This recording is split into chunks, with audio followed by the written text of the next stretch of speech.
تمام قسم کی حمد و ثنا، تعریفات و بزرگی کی بریائی اللہ وحدہ لا شریک کے لیے، انگنت لا تعداد درود و سلام سید الکونین فخر دو عالم جناب محمد الرسول اللہ صلی اللہ علیہ وآلہ وسلم کی ذات مقدس مطہرہ پر خاص ہوں۔ اللہ رب العالمین نے ہم سب پر بے شمار انعامات و احسانات فرمائی ہیں۔ قرآن مجید میں اللہ تعالیٰ فرماتے ہیں وَسَخَّرَ لَكُمُ الشَّمْسَ وَالْقَمَرَ، اے انسانوں ہم نے تمہارے لیے یہ سورج اور چاند بھی مسخر کر دیے ہیں۔ یہ سورج کی روشنی یہ رات کی تاریکی کو ختم کر دیتی ہے، اور اس کی روشنی میں تم رزق کماتے ہو، اللہ کے فضل کو تلاش کرتے ہو۔ رات کو اللہ نے بنایا وَجَعَلْنَا اللَّيْلَ لِبَاسًا، اللہ نے اس کو آرام راحت کا ذریعہ بنایا، ایک پردہ بنا دیا ہے، اس کے اندر آپ سکون اور راحت حاصل کرتے ہو۔ یہ اللہ کی نعمتیں ہیں ہم سب کے اوپر۔ کہیں اللہ فرماتے ہیں هُوَ الَّذِي خَلَقَ لَكُم مَّا فِي الْأَرْضِ جَمِيعًا، اسی اللہ نے تمہارے لیے سب کچھ بنایا ہے جو زمین میں ہے۔ یہ زمین ہے، زمین پر پیدا ہونے والے اناج ہیں، یہ پھل پھول ہیں، یہ پانی ہے، یہ غذائیں ہیں، رزق ہیں، ماں باپ ہیں، محبت کے رشتے ہیں، ماں باپ، بہن بھائی، اولاد، عزیز و اقارب، دوست احباب، یہ تمام تر جو نعمتیں ہیں ان کو بنانے والا اللہ کی ذات ہے، جس نے سب کچھ یہ تمہارے لیے ہی بنایا ہے۔ کہیں اللہ فرماتے ہیں وَآتَاكُم مِّن كُلِّ مَا سَأَلْتُمُوهُ وَإِن تَعُدُّوا نِعْمَةَ اللَّهِ لَا تُحْصُوهَا، تمہیں اللہ نے وہ کچھ دیا جو تم نے اللہ سے مانگا، رب تمہیں دیتے گئے، اور بہت کچھ ایسا ہے جو ہم نے مانگا بھی نہیں وہ رب ہمیں عطا فرما رہا ہے۔ معلوم یہ ہوا کہ تمام تر نعمتیں، احسانات، اللہ کے فضل جو ہم سب پر ہیں، یہ لا تعداد ہیں، بے شمار ہیں، بے حساب ہیں۔ بغیر مانگے اللہ رب العالمین ہمیں یہ نعمتیں عطا فرما دیتے ہیں۔ اللہ اکبر۔ اللہ رب العالمین کا ایک طریقہ ہے، اللہ کی سنت ہے کہ اللہ رب العالمین انعامات، احسانات بھی فرماتے ہیں، اس کے ساتھ ساتھ انسان کی زندگی میں دکھ پریشانیاں بھی آتی ہیں، انسان کی زندگی میں مشکلات بھی ساتھ ہیں، نعمتیں بھی اللہ کی طرف سے ملتی ہیں، مشکلات بھی میرے اور آپ کا حصہ ہے زندگی کا۔ اور یہ بات حقیقت ہے کہ اگر مشکلات نہ آئیں زندگی میں تو نعمت کی قدر نہیں ہوتی۔ صحت کی قدر اسی شخص کو ہوگی جو شخص زندگی میں اس نے کبھی بیماری بھی دیکھی ہو۔ اولاد کی نعمت کی قدر اس شخص سے پوچھو جو بے اولاد ہے۔ بیٹی کی قدر اس باپ سے پوچھو جس کے بیٹے ہوں لیکن بیٹی نہ ہو۔ بیٹے کی قدر اس شخص سے پوچھو جس کے پاس بیٹیاں ہیں، بیٹا نہیں۔ غریب سے پوچھو دولت کتنی بڑی نعمت ہے۔ اس امیر سے پوچھو کہ غریب کی نیند جو رات کو وہ سوتا ہے، وہ جھونپڑی میں بغیر کسی کمرے کے صحرا میں، بغیر کوئی گولی کھائے، بغیر ڈپریشن کی گولی کھائے، بغیر بی پی کو کنٹرول کرنے والی دوائی کے سکون اور راحت کی نیند سوتا ہے، خراٹے بھر رہتا ہے، ساری رات سکون اور اطمینان سے زندگی بسر کرتا ہے، دنیا کے بڑے اس کے معاملات نہیں، بڑی الجھنیں نہیں۔ اس سے پوچھو یہ رات کی نعمت، یہ سکون جو اللہ کی نعمت ہے، نیند، یہ کتنی بڑی نعمت ہے۔ ہمیشہ نعمت کی قدر اس وقت ہوتی ہے جب وہ چیز مفقود ہوتی ہے، ہمارے پاس نہیں ہوتی، ہو کر چلی جاتی ہے، تب اس نعمت کا اندازہ ہوتا ہے۔ یہ ماں باپ کتنی بڑی نعمت ہے، کتنا بڑا اللہ کا احسان ہے جن کو آج اللہ نے ماں باپ عطا کیے. یہ ان سے پوچھو جن کے ماں باپ اس دنیا سے چلے گئے. اللہ اکبر. عزیزان اسلام، یہ نعمتیں ہیں میرے رب کی بے شمار لا تعداد. عرض کر رہا تھا کہ اللہ کی نعمتیں بھی میری اور آپ کی زندگی کا حصہ بنتی ہیں،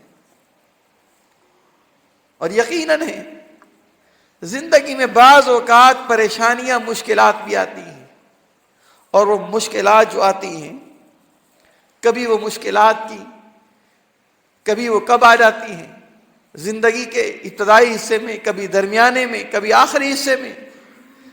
کبھی کسی کے اوپر مقدار کا بھی فرق ہوتا ہے، کسی پر مشکل زیادہ، کسی پر تھوڑی.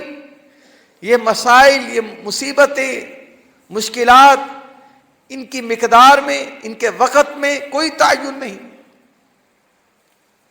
اللہ اکبر. اب یہ زندگی کا حصہ ہے مشکلات. مومن کو ان مشکلات مصائب میں کیا کرنا چاہیے؟ ایک مومن کا طرز عمل کیا ہونا چاہیے اس مشکل گھڑی میں؟ کیا ہم زبان سے جو ذہن میں آئے وہ کلمات ادا کر سکتے ہیں، یا اپنے آپ کو محتاط رکھنا ہے؟ اللہ اکبر. سب سے پہلی جو چیز ہے وہ توبہ اور استغفار ہے. مصائب کی جو بڑی دو وجوہات ہیں، ان وجوہات میں سے سب سے پہلی جو وجہ ہے، اللہ تعالیٰ ایمان کا درجہ چیک کرتے ہیں. رب العالمین ایمان چیک کرتے ہیں. جیسے بخار کا تھرمامیٹر سے چیک کیا جاتا ہے کہ بخار کتنا ہے، اس کی مقدار کتنی ہے، اسی انداز سے رب العالمین ایمان کو بھی چیک کرتے ہیں، اس بندے کا ایمان کتنا ہے. اللہ اکبر. قرآن مجید میں اللہ تعالیٰ فرماتے ہیں احسب الناس ان یترکوا ان یقولوا آمنا وهم لا یفتنون. یہ لوگ کیا سمجھ بیٹھے ہیں کہ انہوں نے زبان سے کہہ دیا ان یقولوا آمنا، ہم مومن ہیں. انہوں نے زبان سے یہ اقرار اعلان کر دیا ہم صاحب ایمان ہیں، اللہ اور اس کے رسول کے ماننے والے ہیں. اللہ فرماتے ہیں کہ ہم ان کو اس اعلان کے بعد ایسے ہی چھوڑ دیں گے؟ نہیں، ان کو آزمایا جائے گا، ان کو پرکھا جائے گا، آزمائش کی چکی میں ڈالا جائے گا، دیکھا جائے گا ان کا ایمان کتنا سچا ہے، ان کا دعوی ایمان کتنا حق پر ہے، کتنی اس میں سچائی ہے، کتنا دھوکہ ہے، کتنی ملاوٹ ہے. اللہ یہ جانچنا چاہتے ہیں. آزمائشیں آئیں گی تمہارے ایمان کے زاویے کو چیک کرنے کے لیے. اور دوسری اللہ رب العالمین فرماتے ہیں، اور یاد رکھیے کہ یہ مصائب مشکلات کا آنا یہ اللہ کی طرف سے کوئی ناراضگی کا معاملہ نہیں ہے ہوتا کہ جو مشکل آ گئی تو سمجھ لو یہ اللہ کے غضب میں. مشکلات تو انبیاء علیہ السلام پر بھی آئی ہیں، نبیوں پر آئیں، صلحاء، صدیقین، شہداء کی جماعت پر آئیں. اللہ اکبر. ان پر جو تکالیف آئیں، دکھ آئے، پریشانیاں آئیں، ان تکالیف کے بعد اللہ اپنے بندے کو بلند کرنا چاہتا ہے، اس کے مقام کو رفعت دینا چاہتا ہے کہ یہ اس آزمائش میں، اس مشکل میں یہ صبر کے دامن کو اختیار کرتا ہے، اللہ کے ساتھ اپنا تعلق مضبوط کرتا ہے، اللہ کے سامنے سر بسجود ہوتا ہے، اللہ سے رشتہ مضبوط کر کے اس سے دعائیں کرتا ہے، اللہ اس کو بلندی عطا فرما دیتے ہیں. آئی تو تکلیف تھی دنیا میں، آئی تو مصیبت اور پریشانی تھی، لیکن اس پریشانی نے، اس دنیا کی مصیبت نے بجائے اس کو زمین بوس کرنے کے، بجائے اس کو تباہ و برباد کرنے کے، اس کو اللہ رب العالمین کے قریب کر دیا. اللہ کی قربت نصیب ہو گئی. اور جان لیجئے یہ دنیا کی پریشانیاں، یہ دنیا کے مسائل، یہ مشکلات، اللہ کی قسم ہے ان کی کوئی حیثیت نہیں. اللہ کی اگر قربت نصیب ہو جائے، اللہ کا جو شخص مقرب بن جائے، اس سے بڑی کامیابی نہیں ہے. اللہ کا مقرب بن جانا، اللہ کی محبت، اللہ کا پیار، اللہ کی شفقت، اللہ کی رحمت نصیب ہو جانا، یہ بہت بڑی خوش قسمتی ہے. اللہ میرا اور آپ کے نصیب فرما دیں. اللہ اکبر. اور تیسری جو چیز ہے مسائل اور مشکلات کے آنے کی، وہ ہمارے گناہوں کی بھی ہوتی ہے. گناہوں کی وجہ سے بھی مشکلات آتی ہیں. رب العالمین قرآن مجید میں فرماتے ہیں وما اصابکم من مصیبت فبما کسبت ایدیکم ویعفو عن کثیر. فرمائے لوگوں جو تم پر آج مصیبتیں، پریشانیاں، مشکلات ہیں، اگر یہ اللہ تم پر ظلم نہیں کر رہے، یہ رب العالمین تمہیں تکلیف نہیں دینا چاہتے.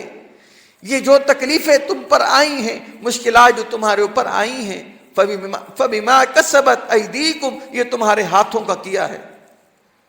جو تم کرتے ہو، تمہاری محنت، تمہاری کوششیں جو غلط کاموں کے لیے تھی، رب کو ناراض کرنے کے لیے تھی، گناہوں کے راستے پر سبیل الشیطان کے لیے تھی، یہ اس کا انجام تمہیں ملا ہے اللہ کی ناراضگی کی صورت میں، پریشانیوں کی صورت میں.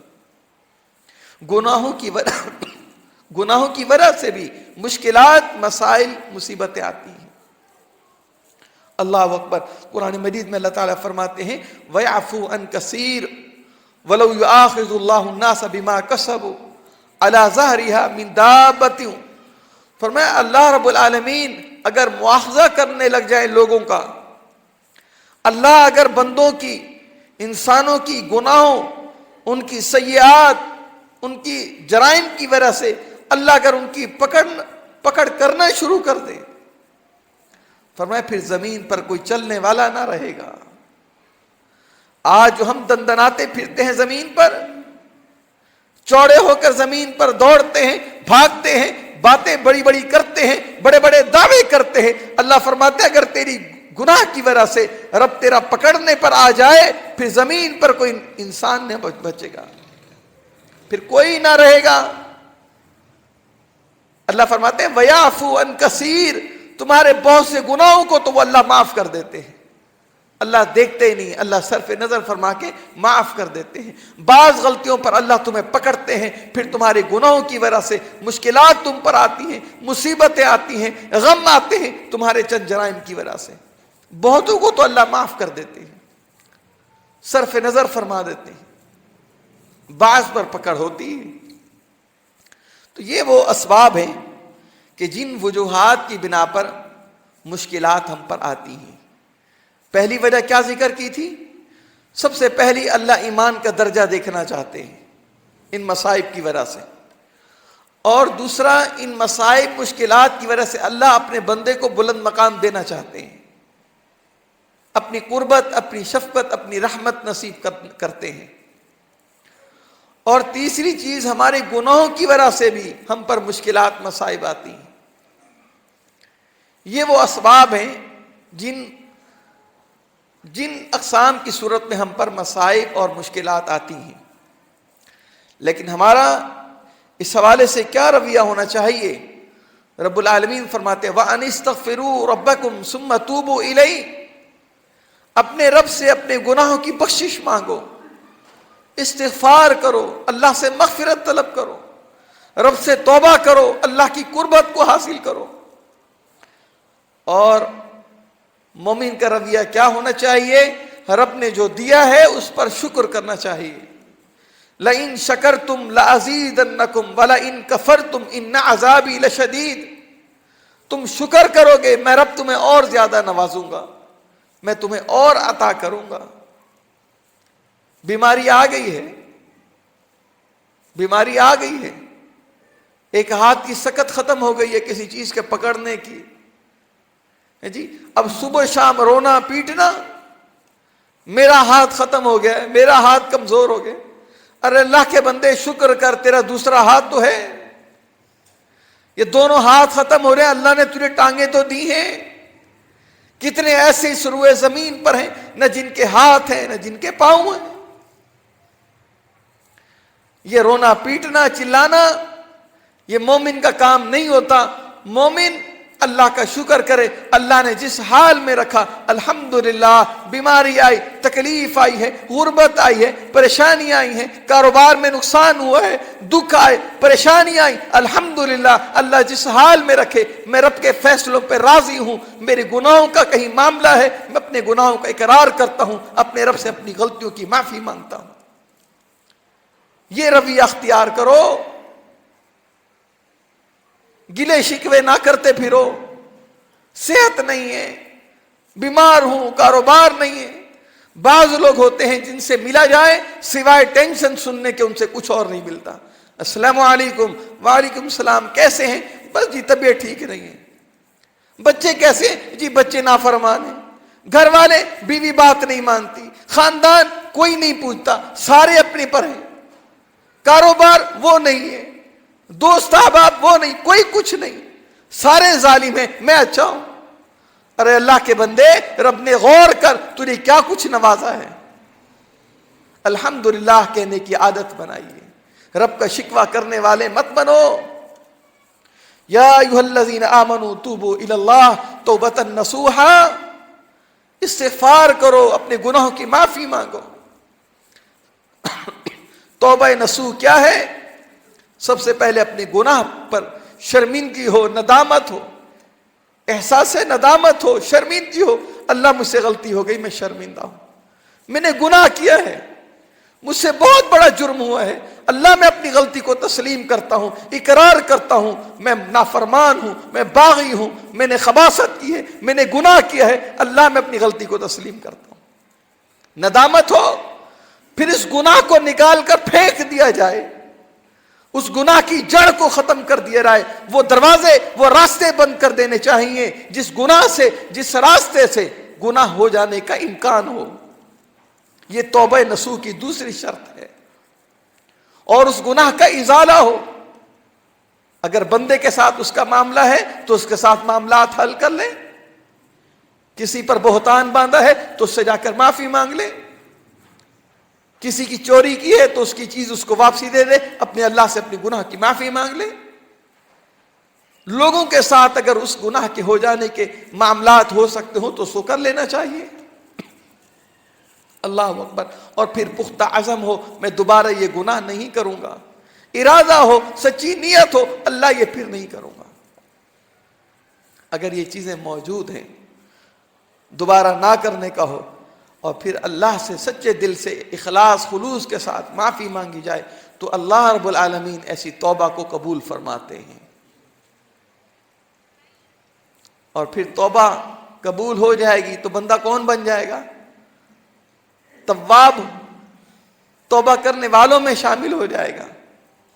اور اللہ نے توبہ کرنے والوں کے حوالے سے قرآن میں کیا فرمایا؟ ان اللہ یحب التوابین ویحب المتطہرین. اللہ توابین سے محبت کرتے ہیں, جو توبہ کرتے ہیں, گڑ گڑاتے ہیں, ان شرائط کے ساتھ, اخلاص کے ساتھ, پختہ عزم کے ساتھ, گناہوں کو مٹا دینے کے ساتھ, احساس ندامت کے ساتھ, جو اللہ سے اپنے گناہوں کی معافی مانگتے ہیں. پھر اللہ ایسے لوگوں سے محبت کرتے ہیں. اللہ پھر اس کو طعنہ نہیں دیتے, پیچھے کیا کر کے آیا ہے, معافی مانگ لی, ہاں سچی معافی کرتا ہے, توبہ نصوح کر رہا ہے, اب میں اللہ نے تجھے معاف کر دیا. صرف معاف نہیں کیا بلکہ میں اب تجھ سے محبت بھی کرتا ہوں. اللہ اکبر. مشکلات کے حل کے لیے دعائیں ایک بہت بڑا ذریعہ ہے. امن یجیب المضطر اذا دعاہ ویکشف السوء. ارے لوگوں بتاؤ تو صحیح, کون ہے اس دنیا میں, اس کائنات میں کون ہے جو ایک مشکل میں پھنسے شخص کی دعا کو سننے والا ہو؟ سمندر کی لہروں میں, سمندر کی تاریکیوں میں پھنسے ہوئے شخص کی پکار کو, اس کی آواز کو کون سن سکتا ہے؟ وہی ایک اللہ سن سکتا ہے. مشکلات میں پھنسے ہوئے لوگوں کی پریشانیوں کو, مشکلات کو کون حل کر سکتا ہے؟ وہ ایک اللہ کر سکتا ہے. بے اولادوں کو اولاد کون دے سکتا ہے؟ وہ ایک اللہ دیتا ہے. صرف وہ ایک اللہ ہے, اس کے علاوہ کوئی نہیں. دکھ پریشانیاں مشکلات مصیبتیں دور کرنے والا، وَيَكْشِفُ السُّوءَ وَيَجْعَلُكُمْ خُلَفَاءَ الْأَرْضِ، نعمتیں دینے والا، سب کچھ اچھائیاں دینے والا وہ ایک تمہارا اللہ ہے، مشکلات سے نکالنے والا وہی ایک اللہ ہے، اس سے اپنا تعلق قائم کر لو، اسی سے دعائیں کرو، اسی کے آگے مناجات کرو، التجائیں کرو۔ وَإِذَا سَأَلَكَ عِبَادِي أَنِّي فَإِنِّي قَرِيبٌ، میرے رب رحمان کی شفقت دیکھیے کس انداز سے فرماتے ہیں، وَإِذَا سَأَلَكَ عِبَادِي، اے پیارے نبی محمد کریم صلی اللہ علیہ وسلم، میرے بندے جب میرے متعلق آ کر آپ سے پوچھے میرے حوالے سے، ان کو بتا دو انی قریب، میں اللہ دور نہیں ہوں، میں اللہ ان کے بہت ہی قریب ہوں، وہ جب مانگیں گے میں اللہ ان کی دعاؤں کو قبول کروں گا، میں ان کی دعاؤں کو ٹھکراتا نہیں ہوں۔ اللہ نے یہ نہیں کہا میں ان کی کچھ دعائیں قبول کرتا ہوں کچھ نہیں کرتا۔ آج ہمارا موقف تو یہی ہے نا جی، دعائیں کر رہے ہیں دعائیں قبول نہیں ہو رہی، دعائیں سنی نہیں جا رہی۔ اللہ کیا کہتے ہیں؟ فرمایا تم سوال کرو، میں اللہ اجیب دعوت الداعی اذا دعان، فرمایا جب بھی جس ٹائم بھی جو پکارنے والا مجھے پکارتا ہے میں اللہ اس کی دعا کو اس کی مناجات کو قبول کرتا ہوں سنتا ہوں۔ ہم کہتے ہیں اللہ سنتا نہیں ہے، ہم کر رہے ہیں اللہ قبول نہیں کر رہا۔ یہ ایک علیحدہ موضوع ہے، کون سی دعائیں قبول ہوتی ہیں کون سی نہیں ہوتی، ایک، اور نمبر دو، قبول تو سب دعائیں جو طریقے سے کی جائیں، جو شریعت نے طریقہ کار اسلام نے بتایا ہے اس طریقے سے جو دعائیں کی جاتی ہیں قبول تو وہ دعائیں ہو جاتی ہیں، لیکن فوراً ملتی ہیں بعد میں ملتی ہیں، کیا قبولیت کا انداز ہے؟ عرض میں اتنی بات کروں گا، اللہ نے کہا ہے تم جو دعا کرتے ہو میں اللہ تمہاری دعا کو قبول کرتا ہوں۔ اذا دعان، اللہ فرماتے ہیں اذا کا معنی ہے جب، جس وقت بھی جب بھی جو دعا کرے گا، وہ گناہگار ہو، وہ متقی ہو، وہ فاجر ہو، وہ فاسق ہو، وہ بڑا عابد ہو، وہ سال ہا سال سے پانچوں وقت کا نمازی ہو، وہ سال ہا سال سے بے نمازی ہو، آج اللہ سے مانگنے کے لیے آ گیا ہے۔ فرمایا اذا دعان، جب بھی پکارنے والا، جو پکارنے والا جس وقت پکارے گا میں اللہ اس کی پکار کو قبول کرتا ہوں۔ اب اس اللہ سے میں اور آپ اگر دور رہے، اپنی مشکلات کو حل کرنے کے لیے اس کے سامنے درخواست پیش نہ کریں تو یہ میرے اور آپ کا نقصان ہے۔ رب تو تیار ہے میری اور آپ کی مشکلات کو حل کرنے کے لیے۔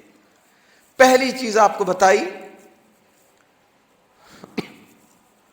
وَإِذَا سَأَلَكَ عِبَادِي أَنِّي فَإِنِّي قَرِيبٌ أَمَّن يُجِيبُ الْمُضْطَرَّ إِذَا دَعَاهُ، ان مشکلات کو حل کرنے والا وہی ایک اللہ ہے، اس کے علاوہ کوئی نہیں ہے۔ اللہ نے چاہا تو انشاءاللہ العزیز پھر جب آئندہ مہینے انشاءاللہ اسی موضوع کو میں لے کر آپ کے سامنے بیان کروں گا کہ مشکلات کے حل کے لیے ہمیں مزید کیا طریقہ کار اختیار کرنے چاہیے۔ یہ بات سب سے پہلے ہمیں معلوم ہوئی کہ مشکلات جو آتی ہیں یہ ہماری بلندی کے لیے، بعض اوقات ہمارے گناہوں کی وجہ سے، اللہ ہمارے درجات کو بلند کرنے کے لیے، یہ سب سلسلے اللہ کی سنت اللہ کے طریقے ہیں۔ لیکن یاد رکھیں زندگی میں جہاں خوشیاں بھی ہماری زندگی کے ساتھ جڑی ہوئی ہیں وہیں غم اور پریشانیاں بھی، مسائل اور مشکلات بھی، پریشانیاں بھی زندگی کے ساتھ جڑی ہیں۔ ان سے بھاگنا، ان سے راہ فرار اختیار کرنا کسی انسان کے بس میں نہیں ہے۔ ہاں اس کا حل جو شریعت نے بتایا ہے، اس کے حل کے لیے ہمیں اسلام کی طرف رجوع کرنا چاہیے کہ اللہ اور اس کے رسول صلی اللہ علیہ وسلم نے ہمیں کیا تعلیمات دی ہیں۔ اللہ سے دعا ہے اللہ ہمیں قرآن و حدیث پر عمل کرنے کی توفیق عطا فرمائے، اللہ ہمیں اپنی ذات کے ساتھ جڑے رہنے کی توفیق عطا فرمائے۔ وآخر دعوانا الحمدللہ رب العالمین۔